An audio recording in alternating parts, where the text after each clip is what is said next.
Good morning, everyone, and welcome to the Series Report. My name is Ken Shorgen, and as always, I'm here with Paul. And Paul, things like proxy wars tend to bring about strange bedfellows. Of course, I'm talking about Europe, the U.S., and its outlook on said adversaries and axis of evil. Paul, as always, I want to thank you for being a part of this discussion. And we suddenly have an interesting play where a European nation that had vilified one of the combatants in this proxy war, all of a sudden maybe now reaching out with an olive branch. Yeah, really this concerns Denmark, Greenland, but also, ironically, Russia. And we'll come on to the point about Russia shortly and why this is an extremely interesting development. Now, I'm sure everybody knows that Trump came out with statements about basically we're going to buy Greenland, we're going to take Greenland economically, and okay, a bit flippant statement about taking it by force. I mean, that's just not going to be a reality given it doesn't really have any military force there anyway, and its population's 57,000 for the entire country. So, but it was quite bombastic language. It's upset a lot of people in Europe and particularly in NATO countries, given, you don't go and threaten a NATO ally because Greenland, of course, is effectively part of Denmark. I'm sure there's plenty of people in Greenland who would disagree with that assertion, but it is what it is. Whether that changes in the future is an entirely different matter. But there's some interesting developments, and also I think we can tie this in with the whole future of NATO. And is this in a way Trump saying to NATO countries, look, you know, you're going to have to start looking after your own affairs. He's made the point: if you don't stump up a lot more money, then as far as we're concerned, NATO ceases to exist. And there's no way countries in Europe, particularly like the Germans, can stump up 5% annually of their GDP. I mean, they can't even stump up 2%. So this is just not a reality. But it's interesting how Denmark's reacted. And there was a conversation apparently between the Danish Prime Minister Frederiksen, who spoke to Trump, and apparently Trump wasn't very pleasant. It was quite threatening, and it was a bit of a testy conversation that went on for 45 minutes. I'm surprised it lasted that long. But Denmark's kind of reacting based on this, and it's upset NATO countries. And of course, there's other EU countries getting involved, going, we're not very happy with this. And part of this was Frederiksen was meeting the leaders, obviously, of France, Germany, and NATO to, quote, shore up European unity on Greenland. I mean, at the end of the day, they're not going to stand up to the United States. If the US seriously went, we're invading the country, they just go help yourself. What are they going to do? Go to war with the United States? I mean, this is not reality, but that's not really the point. The more important point is this going to drive a huge wedge between the NATO European countries and the United States? And is this why, for example, Denmark's now going to suddenly stump up billions in terms of its Arctic security? So it wants to boost defense spending. We've got to do something to resist the overtures of the United States. I mean, but to suddenly come out and go, we're going to, spend an additional $2 billion, you because they quote, there are serious challenges regarding security and defense in the Arctic and North Atlantic, and they don't mean Russia. Okay, Russia has a huge presence in the Arctic. Just look at a world map or the globe and you'll see why. But Europe's definitely in this very difficult situation because they even talked about shifts in geopolitical reality. And it's a way that Europe's going, well, we're going to have to band together and cooperate, including NATO partners. Interestingly, in France, of course, being France, Macron doesn't want to lose an opportunity to make France look like it has some relevance or importance, where he's talking about discussed with Denmark sending troops. I don't know what the point is to Greenland in response to Trump's threats. I mean, what? France is going to face off and have a semi or war with the United States in Greenland? Of course they're not. But it is a Danish semi autonomous region, Greenland. All these claims about mineral resources, we have to be extremely careful. As I said previously, I've had exposure. I know, understand things. I'm not saying they potentially have it, but there's a difference between proven resources and estimated resources. But Trump's saying Greenland's vital to US security and Denmark must give up control is rather ridiculous because the United States actually has a permanent presence. There's the Putufik Space Base, it's called, in northwestern Greenland. That's a location for its ballistic missile early warning system. That's the shortest route, obviously, from Europe to North America, runs via the island. That's why if you fly from the United Kingdom to the United States, you actually fly over Greenland, ironically, just the way, obviously, the shape of the world. Now, obviously, Denmark officially has responsibility for Greenland security and defense, but it has basically next to no military capacity on the island. It is it is a bit of a security problem. So Denmark's going to put 3 new ships in the Arctic waters around the island. It's going to put some drones in there and satellite capability. But to be honest, if you look at it in the last decade, Denmark slashed its defense spending and allocated next to nothing to Greenland. But now suddenly they're panicking and going, well, we have to look like we're defending Greenland because otherwise maybe Greenland will seek a referendum and want independence. Just because Greenland wants independence doesn't necessarily mean the United States is going to walk in and assume control of it. So I think that's the initial point. Then we'll come on to what I think is an enormously important development, and probably this is a backlash against statements made by the United States, but it's also very telling on a political level and an economic and financial level as well. I think also something that I haven't seen too much in reporting on this is Denmark has had control over both Greenland and Iceland for the last 800 years. Go back 800 years, we're talking the 13th and early into the 14th century, even maybe the 12th century. What is significant about this? Well, it was at the time of the medieval warming period before we had the era of the Little Ice Age. And that's why it was called Greenland, is because it didn't have the Arctic shelf, for better lack of the term, that it has today, that was built up over centuries due to that Little Ice Age. Well, you and I are not, let's see, antagonists about the legitimacy of climate change. Climate change and cycles have happened from the very beginning of the time we had an atmosphere.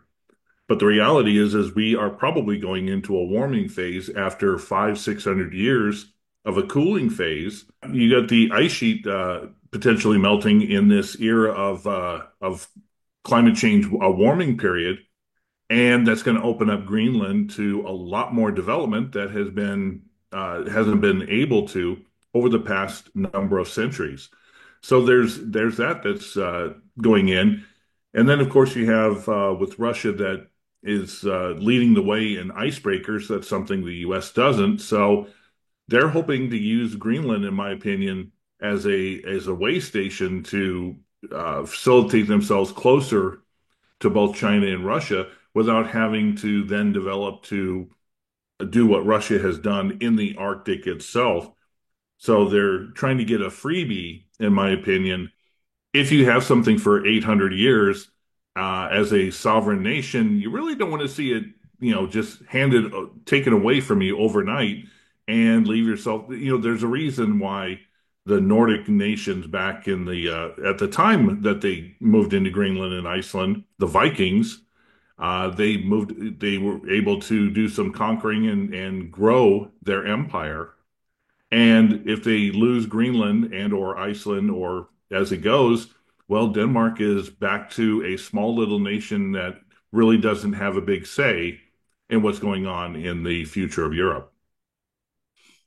Yeah, indeed. So now we come on to what I think is an extremely telling development, and this relates to Nord Stream because I haven't seen many people talking about it, which is quite surprising. But Denmark's energy agency has just granted Nord Stream 2 AG, which is a unit of Russia's Gazprom, permission to conduct preservation work on the Nord Stream 2 gas pipeline in the Baltic, which, as we know, was partially blown up in 2022. Now, is this because the United States is being threatening towards Denmark?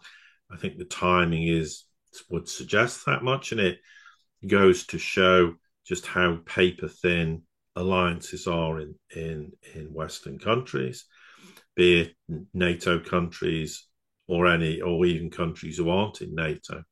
Now, the argument is, well, we need to do maintenance work to reduce environmental and safety risks, which stems obviously from the fact the pipeline was filled with seawater, which it was, and there is remaining natural gas in there. Well, if that were true, why have you basically waited nearly 2.5 years to do this?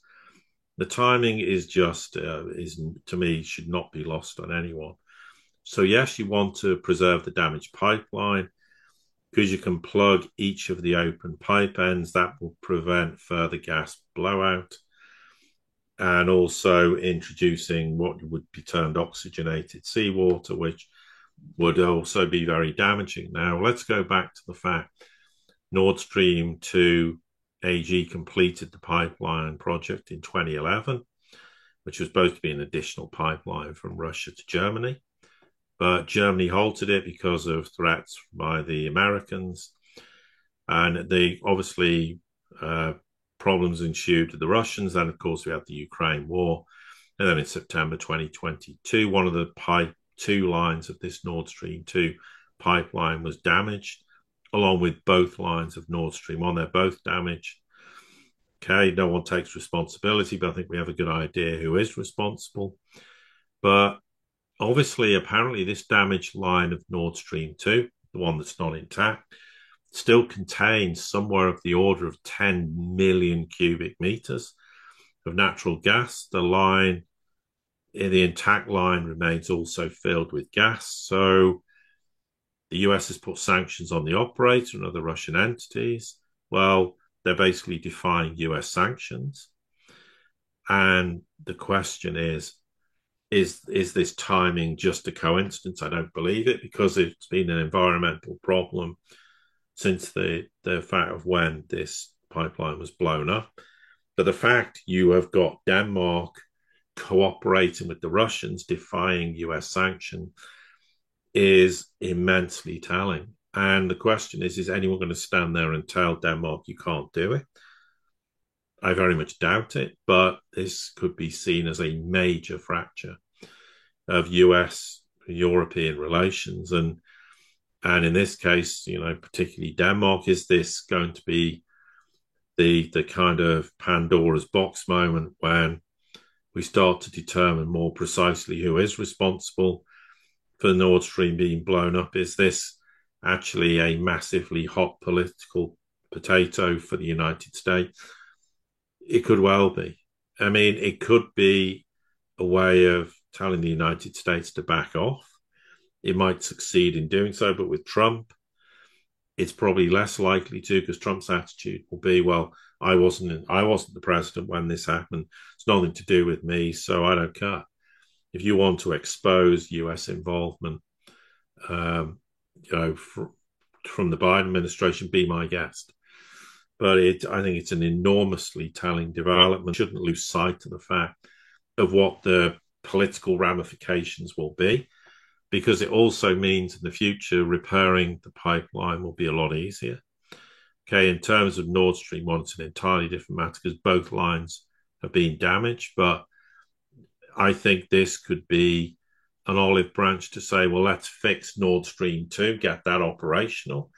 maybe privately the Germans are agreeing with this, and maybe other European countries, because of the risk of chronic energy shortages going forward in the future, and also ongoing because the last obviously gas supply pipeline was terminated. The supply was terminated by the Ukrainians because they didn't renew the contract that expired on the 31st of December last year. So I think on that basis, there are a number of factors in play here. But the fact it's not really got much exposure, no one's really taught, or hardly anyone's talking about it, I find quite astonishing because of the gravity of what we're seeing at play here, with Denmark obviously defying the United States in a very, very overt way. And you have to think that this is a deliberate political decision to make a point to the United States. And the question is, what's the United States going to do with regards to this? Absolutely. And one of the things I think we didn't mention, but could be more than just a coincidence, is the U.S., I mean, at least the Trump administration, has made demands that you're going to buy our LNG and you're going to buy our gas, or we're going to put tariffs on you. And all of a sudden, Europe is sitting there going, we really don't want to be not just beholden, but under the thumb of the United States when it comes to our energy. So perhaps this is something like we had it good when we were getting cheap energy from Russia. And here, as the Ukraine conflict really starts to come to a wind down, coming to the end of it, the ability for Europe to, at least have a future of its own making versus being, as usual, stuck between two superpowers. Which do you want? Do you want to be allied to a superpower that is going to provide you what you need, but at a major cost? Or do you have the potential to, build your own future and do it with the quote unquote devil you used to know, as in Russia? So it's interesting in that end is some of this coming. And another thing that popped in my head was while this would be the first time really that they're going to allow potentially Russia to investigate what happened around the Nord Stream. This is occurring after three separate incidents have taken place in the last 6 to 9 months of European cables being sliced. And they tried to find any way to blame Russia for doing it, but they didn't have any proof at all, and they had to let the ships go. So maybe they're thinking that Russia had no involvement in that, and they have their thoughts on who is sabotaging their own undersea cables, networks, etc. And if it's not Russia, well, maybe we need an ally in this to, stop that as well. Yeah, they're very good points. And, I'd reiterate the issue that by giving Russia permission to access the damaged pipeline, you're also given the opportunity to assess from a Russian perspective what actually happened to those pipelines. It's one thing fixing it, but it's another thing assessing the damage and what that might mean. So that is very critically important too. Another point I think regarding all this is, bear in mind Denmark's one of the founding nations of NATO. Is also worth noting with regards to Greenland. Effectively, it's already covered by US security guarantees. Well, if that means anything, because Denmark's a member of NATO, it is broadly self-governing. I mean, but Denmark handles its security and foreign affairs. And it's interesting, only recently, Frederiksen met with, I've got no idea how you pronounce Greenland's leader, Egede, maybe, or something like that, Egede. They had talks in Copenhagen. Now, obviously, he favours independence for Greenland, but said, look, it's not for sale. They've discussed trade and other issues with the United States. I mean, so it doesn't mean there can't be cooperation. And yes, of course, Greenland is critical in some ways for US military and its ballistic missile early warning system, as I said earlier. I mean, but it's causing panic stations. The British don't quite know what to make of it because clearly the Arctic does fall within Russia's zone of strategic national interest. It's self-explanatory given how much of the very north of Russia or the Russian Federation straddles the Arctic. There's the Northern Sea route, for example. So they do have a vested interest geographically. The United States only indirectly, but they take Greenland, which I'm not saying they will. That would change that dynamic completely. But this is a geopolitical nightmare for NATO countries because they're really embarrassed to talk about the United States threatening them. Could, of course, just be bravado to get these countries to spend more and take NATO more seriously from a expenditure perspective, but there's no doubt it remains to be seen what the United States' real perspective is, and that's probably they just want access to what they believe is an enormous resource base, which is not being proven. I mean, it might well exist, but I mean, a lot of it's just had permafrost. There is no way any exploration's gone on there. It could just be a huge assumption, which is incorrect. Might, of course, be correct, but I don't think Greenland's in any mood to be sold to the highest bidder, meaning the United States. It wants its independence. Fine. It might want to cooperate more with the United States in the future. That's fine. That's its choice. That's what democracy is. But I think but this has unnerved NATO countries, and just Trump back in office unnerves them full stop anyway. But it's worth recalling Frederickson actually rebuffed Trump's offer in 2019, remember, to buy Greenland and said, don't be ridiculous, it's not happening.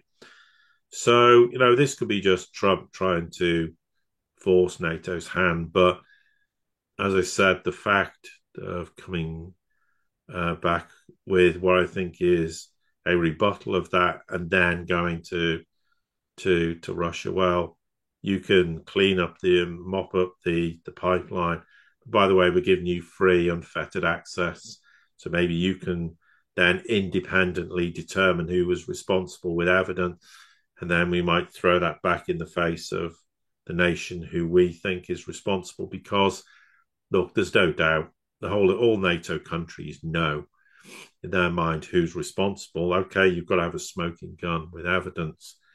But, I think they all do believe the United States is responsible directly or indirectly through someone else doing, their dirty work, so to speak. But, okay, that has to be proven with the smoking gun evidence. But I don't doubt Germany believes that. They're just all too frightened to say so. But suddenly, Denmark's grown a bit of a backbone and is going, well, we're going to challenge this. And this could be, as I say, what opens Pandora's box with respect to Nord Stream. And once it's out in the public domain, whoever is ultimately responsible, bearing in mind it clearly isn't Russia, that is going to have a devastating impact on US, NATO, European relations without any shadow of a doubt. And you have to wonder if Russia's swift move and move in Ukraine, heading it towards pretty much a victory, isn't also leading Denmark to say, okay, fine, you know what, the writing is on the wall. We're going to have to deal with a victorious Russia and a U.S. that is sort of pushing us away.